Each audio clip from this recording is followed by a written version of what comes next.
रसिया पर जोरी रे रसिया हो रे रसिया पर जोरी रे रसिया आज बिरज में हो रे रसिया आज बिरज में हो रे रसिया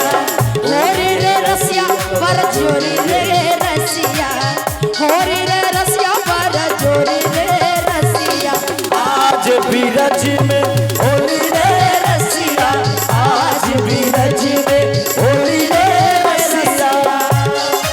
प्रेम से कहियो कृष्ण कन्हैया लाल की जय हो। होली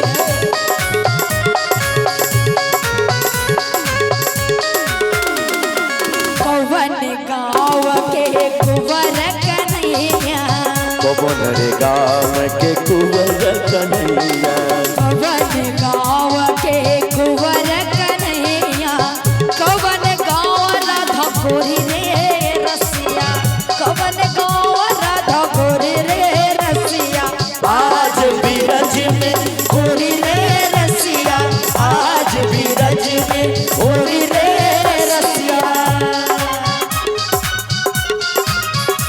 जय हो बाबा होली है प्रेम से कहियो कृष्ण कन्हैया लाल की आहा दुनु गोटे के कहै छियै खास कऽ कऽ हां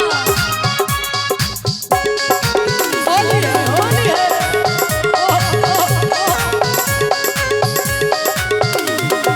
नंद गाँव के कुंवर कन्हैया नंद गाँव के कुंवर कन्हैया अरे नंद गाँव के कुंवर कन्हैया नंद गाँव के कुंवर कन्हैया बाबा बरसाने की राधा गोरी रे रसिया अहू सब कभियो न होली चलते शांत भ गेल छ सब